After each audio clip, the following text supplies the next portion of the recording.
"Hush!" whispered de Guiche. "These are cavaliers."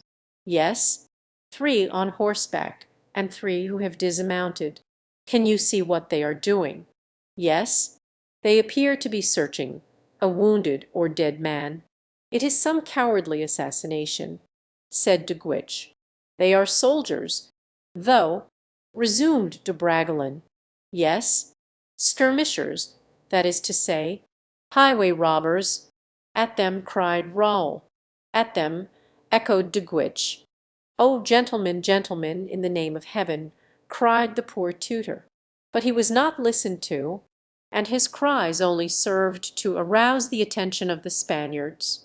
The men on horseback at once rushed at the 2 youths, leaving the 3 others to complete the plunder of the dead or wounded travellers, for on approaching nearer, instead of one extended figure, the young men discovered 2. De Guiche fired the first shot at 10 paces and missed his man, and the Spaniard, who had advanced to meet Raoul, aimed in his turn, and Raoul felt a pain in the left arm, similar to that of a blow from a whip. He let off his fire at but 4 paces. Struck in the breast and extending his arms, the Spaniard fell back on the crupper, and the terrified horse, turning around, carried him off. Raoul at this moment perceived the muzzle of a gun pointed at him, and remembering the recommendation of Athos, he, with the rapidity of lightning, made his horse rear as the shot was fired. His horse bounded to one side, losing its footing, and fell, entangling Raoul's leg under its body. The Spaniard sprang forward and seized the gun by its muzzle, in order to strike Raoul on the head with the butt. In the position in which Raoul lay, unfortunately, he could neither draw his sword from the scabbard, nor his pistols from their holsters. The butt end of the musket hovered over his head, and he could scarcely restrain himself from closing his eyes, when with one bound Guiche reached the Spaniard and placed a pistol at his throat. "Yield," he cried, "or you are a dead man." The musket fell from the soldier's hands, who yielded on the instant. Guiche summoned one of his grooms, and, delivering the prisoner into his charge, with orders to shoot him through the head if he attempted to escape, he leaped from his horse and approached Raoul. "Faith, sir," said Raoul, smiling, although his pallor betrayed the excitement consequent on a first affair, "you are in a great hurry to pay your debts, and have not been long under any obligation to me. Without your aid," continued he, repeating the count's words, "I should have been a dead man thrice dead." "My antagonist took flight," replied de Guiche, "and left me at liberty to come to your assistance. But are you seriously wounded? I see you are covered with blood." "I believe," said Raoul, "that I have got something like a scratch on the arm. If you will help me to drag myself from under my horse, I hope nothing need prevent us continuing our journey."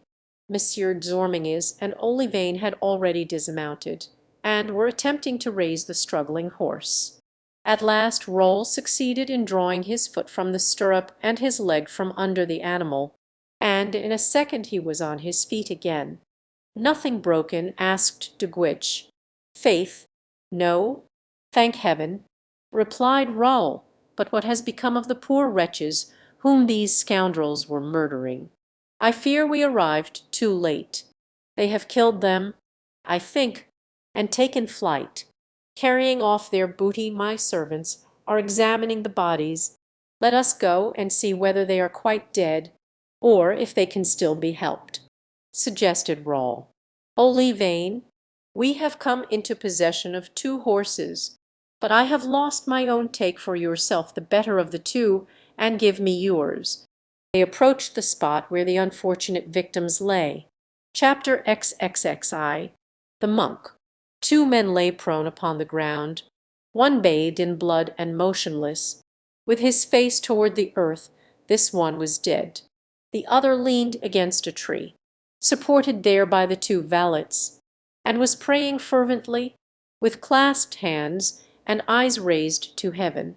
He had received a ball in his thigh, which had broken the bone. The young men first approached the dead man. "He is a priest," said Bragelonne. "He has worn the tonsure. Oh, the scoundrels to lift their hands against a minister of God!"